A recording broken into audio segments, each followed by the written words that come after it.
आणि आता बातमीपत्राला सुरुवात करतोय सर्वात महत्त्वाची बातमी ती म्हणजे महाराष्ट्रात मंगळवारी आचारसंहिता लागू होणार आहे। दुपारी 3:30 वाजता निवडणूक आयोगाची पत्रकार परिषद पार पडतेय आणि विधानसभा निवडणुकीची दुपारी घोषणा होणार आहे। महाराष्ट्र आणि झारखंडमध्ये निवडणुका जाहीर होणार आहेत तर महाराष्ट्रात विधानसभा निवडणुकीचं बिगुल वाजणार आहे।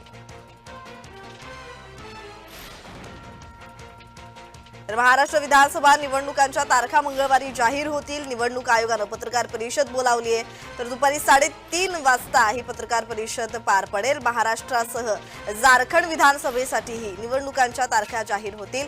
सप्टेंबर महिन्याच्या शेवटच्या आठवड्यात केंद्रीय निवडणूक आयोगाने महाराष्ट्राचा दौरा केला होता आणि या दौऱ्यामध्ये आयोगाच्या सदस्यांनी विविध राजकीय पक्ष पदाधिकारी आणि अधिकाऱ्यांशी संवाद साधून सूचना मागवल्या होत्या आणि त्याचवेळी निवडणुका जाहीर होतील असं वाटत असताना आयोगानं केवळ तांत्रिक माहिती देत सणांच्या तारखा टाळून निवडणुका होतील असं म्हटलं होतं। त्यानुसार मंगळवारी पुन्हा आयोगानं दिल्लीत पत्रकार परिषद बोलावली आणि यामध्ये महाराष्ट्र आणि झारखंडच्या निवडणुकांचं वेळापत्रक जाहीर होणार आहे।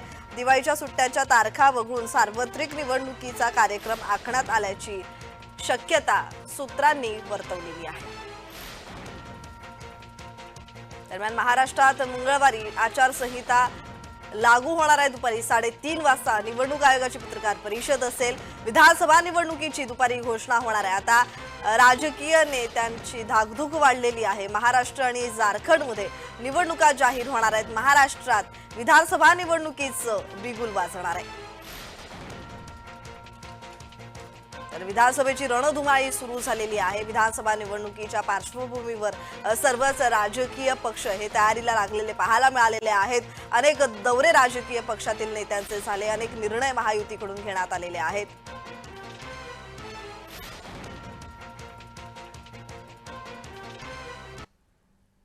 आणि या संदर्भात राशपचे प्रवक्ता महेश तपासे यांनी आपल्याशी बातचीत केली होती। ते काय म्हणाले होते ऐकूयात।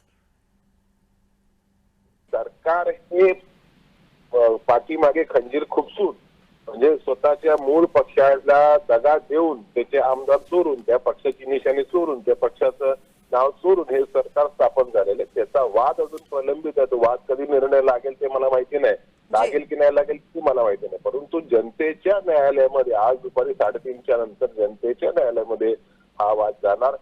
जो काय मतदानाचा टप्पा असेल त्याच्यात जनता आमचं भूमिका स्वीकारेल की आमची भूमिका नाकारेल हे बघू आता पुढे काय होतंय। दरम्यान शिवसेना आमदार संजय शिरसाट यांचीही आपण प्रतिक्रिया जाणून घेतलेली आहे। काय म्हणालेत ऐकूयात।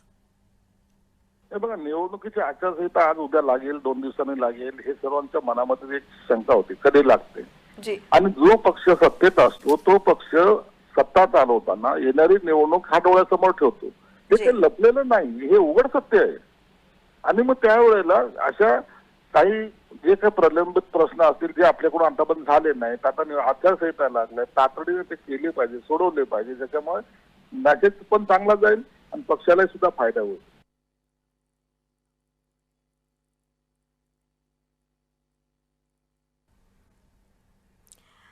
दरम्यान या संदर्भात बोलण्यासाठी आपले प्रतिनिधी हे जोडले गेलेले आहेत। पुण्यातून रोहन कदम, मुंबईतून शुभम उमाळे आणि नागपूरमधून हितेश मेश्राम हे जोडले गेलेले आहेत। सर्वप्रथम रोहनकडे येते। रोहन, सध्या महाराष्ट्रात विधानसभेची रणधुमाळी सुरू झालेली आहे। आजच आचारसंहिता लागू होईल। पुण्यातलं राजकीय वातावरण कसं आहे? अगदी बरोबर आहे, कारण का विधानसभेच्या निवडणुकीच्या पार्श्वभूमीवर सगळ्याच पक्षांनी जे आहे ती जोरदार तयारी सुरू केली होती आणि 15 तारखेपर्यंत आचारसंहिता जाहीर होईल, निवडणुकीच्या तारखा जाहीर होतील अशा प्रकारची शक्यता देखील या सगळ्यांनी वर्तवलेली पाहायला मिळत होती। आणि तसंच प्रकारचं काहीसं आता घडताना पाहायला मिळते। आज दुपारी 3 वाजता ही पत्रकार परिषद होतीये। कदाचित 1 महिन्याचा कालावधी जो आहे तो कालावधी या सगळ्यांना प्रचारासाठी मिळू शकतो। साधारणतः 14, 15, 16 तारखेच्या पुढे जे आहे 30 तारखेपर्यंत मतदानाची तारीख असू शकते अशा प्रकारची शक्यता वर्तवली जाते। पुण्यामध्ये पाहायला गेलं तर 8 विधानसभा मतदारसंघ आहेत आणि 8 विधानसभा मतदारसंघामध्ये महाविकास आघाडी असेल किंवा महायुती असेल यांच्या माध्यमातून जोरदार अशी तयारी जी आहे ती केली जाते। पुणे जिल्ह्यामध्ये पाहायला गेलं तर 21 मतदारसंघ या जिल्ह्यामध्ये आहेत, त्यामुळे हा महत्वाचा जिल्हा मानला जातो। गेल्या अनेक वर्षांपासून राष्ट्रवादीचं प्राबल्य जे आहे ते या जिल्ह्यामध्ये होतं, परंतु राष्ट्रवादीचे 2 गट पडल्यानंतर आणि शिवसेनेचे 2 गट पडल्यानंतर जी.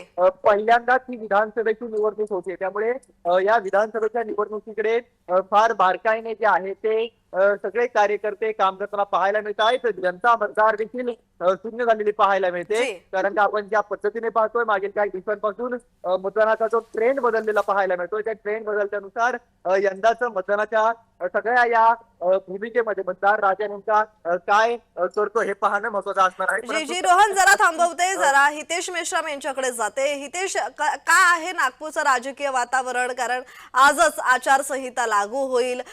आचारसंहिता लागू होण्याआधी अनेक महत्वाचे निर्णय महायुतीकडून घेण्यात आलेले आहेत. याचा परिणाम कुठेतरी विधानसभेत दिसेल का सकारात्मक महायुतीच्या बाजूने?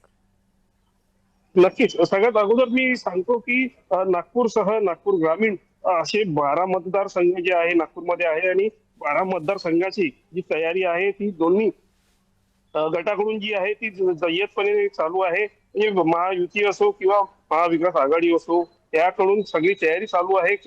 आणि कोणाला तिकीट मिळणार याची पण पूर्णपणे तयारी पूर्ण झालेली आहे. आणि या अनुषंगाने जे आहे नागपुरातला जो मतदार आहे तो देखील जाणत आहे की आता कोणती सरकार आली पाहिजे. अशा पद्धतीचे जे काही निर्णायक गोष्टी ज्या आहेत ते आपल्याला नागपूरमधून पाहायला मिळत आहे. आणि या अनुषंगाने जी आहे आज जी आहे बैठक निवडणूक आयोगाची आहे आणि महिन्याभरातच निवडणुका ज्या आहेत त्या निवडणुकीच्या तारखा आपल्याला म्हणजे महिन्याभरानंतरची जी तारीख आहे आपल्याला मिळणार आहे. आणि या अनुषंगाने सगळ्यांची जी तयारी आहे ही नागपूरमध्ये आपल्याला पाहायला मिळत आहे. काही दिवसांपासून बडे बडे नेते जे आहे नागपुरात येत आहे, सगळीकडे पाहणी करत आहेत.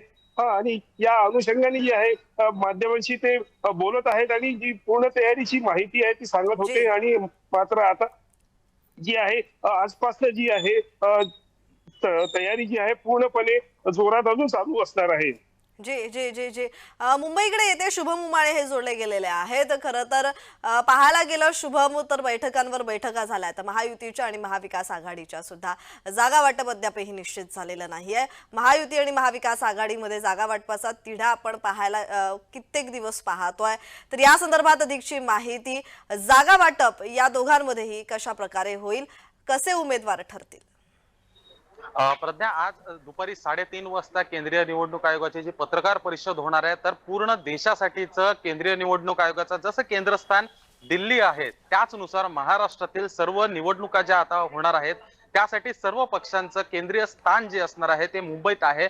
आणि अर्थातच मुंबईमध्ये जागा वाटपाचा फॉर्म्युला जो आहे तो नवरात्रीनंतरच आपल्या सूत्रांकडनं समोर आला होता, ज्यामध्ये 17 ते 18 जागा भारतीय जनता पक्ष ठेवणार आहे, 3 ते 4 जागा राष्ट्रवादी अजित पवार गट ठेवणार आहे आणि त्यानंतर एक 15 जागा जे आहे शिवसेना म्हणजेच शिंदे गट जो आहे ते ठेवणार आहे अशी माहिती समोर येते आहे. आणि त्यानंतर मुंबई शहर लगत असलेले बाकीचे जिल्हे आहेत त्यामध्ये देखील फॉर्म्युला जो आहे तो ठरलेला आहे. काल परवाच्या दिवशी जी भारतीय जनता पक्षाची मुंबईमध्ये बैठक झाली होती त्यानंतर तेच संपूर्ण यादी जी आहे काल दिल्लीमध्ये चर्चेत झाली होती. आणि दिल्लीमध्ये हे देखील महत्वाची एक बाब झाली की केंद्रीय गृह मंत्री अमित शहा आणि देवेंद्र फडणवीस यांच्यामध्ये सुमारे 35 ते 40 मिनिटं जी आहे बंददार चर्चा जी आहे ती या दोघांमध्येच झाली होती. त्यामुळे देवेंद्र फडणवीस हे या निवडणुकीसाठी घेऊन किती महत्वाचे आहेत भारतीय जनता पक्षासाठी दिल्लीमधून हे देखील महत्वाचं याचं महत्व जे आहे ते समोर आलेलं आहे. आणि सोबतच एकीकडे शिवसेनेमध्ये संपूर्ण जबाबदारी जी आहे राहुल शेवाळे जे माजी खासदार आहेत आणि सध्या एक महत्वाची भूमिका पार पाडताना दिसून येत आहेत शिवसेनेमध्ये, ते पाहत आहेत मुख्यमंत्री स्वतः मुख्यमंत्री एकनाथ शिंदे आणि श्रीकांत शिंदे या तिघांच्या हातातच संपूर्ण महत्वाची जबाबदारी शिवसेना पक्षातली आपल्याला पाहायला मिळते. आणि तिसरी आघाडीबद्दल देखील लवकरच घोषणा होऊ शकते. त्यामुळे महाविकास आघाडी, महायुती आणि महाराष्ट्रामध्ये येणारी तिसरी आघाडी आणि सोबत अपक्ष उमेदवार असे 4 घटकांमध्ये जे आहे सामना रंगणार आहे. प्रज्ञा जी जी जी शुभम, धन्यवाद. बाकीचे प्रतिनिधी असेच जोडलेले राहतील.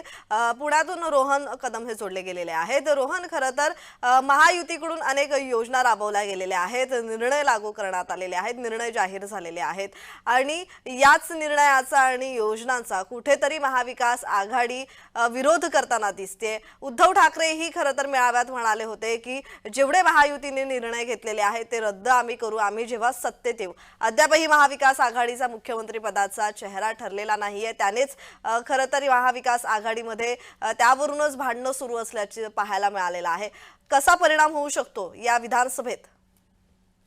प्रत्यक्ष पाहायला गेलं तर उद्धव ठाकरे एकटे सोडले तर बाकी कुणालाच निवडणुकीपूर्वी मुख्यमंत्री पदाचा चेहरा जाहीर करण्याचा जो आहे तो इच्छा दिसत नाहीये. कारण उद्धव ठाकरेंनी वारंवार 2-3 वेळा मीटिंग मध्ये महाविकास आघाडी देखील बोलून दाखवलं आणि त्यानंतर तिथे फरक पडत नाही म्हणून पब्लिक मध्ये येऊन किंवा इतर कार्यक्रमामध्ये देखील याबाबतची भाषा केलेली पाहायला मिळते. परंतु इतर काँग्रेस असेल किंवा राष्ट्रवादीचे शरद पवार यांच्या गटातले इतर नेते असतील त्यांना कुठेच निवडणुकीपूर्वी मुख्यमंत्री पदाचा चेहरा जाहीर करण्यामध्ये इंटरेस्ट पाहायला मिळाला नाही. त्यामुळे उद्धव ठाकरेंनी आता हा विचार जो आहे तो सोडलेला पाहायला मिळतोय आणि विदाऊट चेहऱ्याचं कुठल्याही मुख्यमंत्री पदाचा चेहरा नसताना निवडणुकींना सामोरे जाण्याचं मोठं आव्हान जे आहे ते उद्धव ठाकरेंसमोर असणार आहे. कारण का उद्धव ठाकरेंच्या कदाचित मनामध्ये असं असू शकतं की आपला जर का चेहरा जाहीर झाला मुख्यमंत्री पदासाठी तर जोमाने शिवसैनिक कामाला लागतील आणि जोमाने शिवसैनिक कामाला लागल्यानंतर आपल्याला फायदा होईल. अधिकच्या जागा ज्या आहेत त्या आपल्या निवडून येऊ शकतात. कारण का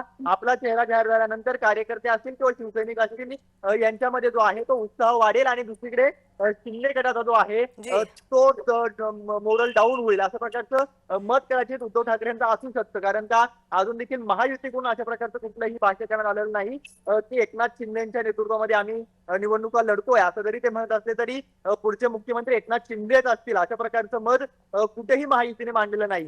त्याचाच फायदा घेत उद्धव ठाकरेंना हा सगळा खेळी करायची होती परंतु ती खेळी यशस्वी ठरलेली पाहायला मिळते. राहिला दुसरा मुद्दा की योजनांचा तर भरमसाठ योजना लोकांच्या फायद्याच्या योजना लोकोपयोगी योजना ज्या आहेत त्या संपूर्ण महायुती सरकारने निवडणुकीच्या पार्श्वभूमीवर किंवा निवडणुकीच्या काही काळ आधी ज्या आहेत त्या लोकसभा निवडणुकीनंतर आणलेल्या पाहायला मिळतात आणि त्यामुळेच मोठ्या प्रमाणामध्ये लोक जे आहेत ती सध्या जोडलेले राहा. कोल्हापुरातून अमर पाटील हे जोडले गेलेले आहेत. अमर, कोल्हापुरातलं राजकारण काय बोलतंय विधानसभेच्या पार्श्वभूमीवर? गेल्या काही दिवसापासून कोल्हापुरामध्ये मुख्यमंत्री यांचे दौरे वाढले होते.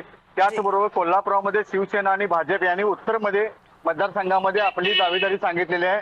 कोल्हापुरातील सर्व 10च्या विधानसभा मतदारसंघामध्ये आता सर्वत्र ठिकाणी तयारी चांगली चालू आहे प्रत्येक कार्यकर्त्याची. शिवसेना आणि भाजप यामध्ये उत्तर असेल दक्षिण असेल या ठिकाणी 2 मतदारसंघामध्ये तर चांगल्याच चढाओढ दिसते. कोल्हापुरातील काँग्रेसचे नेते सतेज पाटील यांनी प्रत्येक ठिकाणी आपला वर्चस्व दाखवण्यासाठी राहुल गांधींचाही दौरा केला होता काही दिवसापूर्वी. त्याबरोबरच कोल्हापूर जिल्ह्यातील 10 विधानसभा मतदारसंघामध्ये प्रत्येक ठिकाणी कशा प्रकारे काम करता येईल हे राज्य नियोजन मंडळाचे कार्यकारी अध्यक्ष राजेश क्षीरसागर यांनी शिवसेनेचे नेते एकनाथ शिंदे यांना दाखवून दिलेलं आहे. गेल्या आठवड्यामध्ये मुख्यमंत्री यांनी दामोदचा प्रकल्प धरणाची गळणभरणी चालू केली. त्यामुळे प्रकाश आंबेडकर यांनाही चांगले तिथल्या कार्यकर्त्यांचं प्रोत्साहन मिळालं आणि गारगोटीमध्ये 45,000 म्हणजे जिल्ह्यामध्ये 45,000 कोटीचे विकास कामं चालू झाली. प्रज्ञा जी जी जी जी जी वेगवेगळ्या विभागातून आपले प्रतिनिधी जोडले गेले होते. कोल्हापुरातून अमरसिंग पाटील तर पुण्यातून रोहन कदम आणि हितेश मेश्राम नागपुरातून हे जोडले गेलेले होते. धन्यवाद तुम्हा तिघांनाही दिलेल्या माहिती संदर्भात.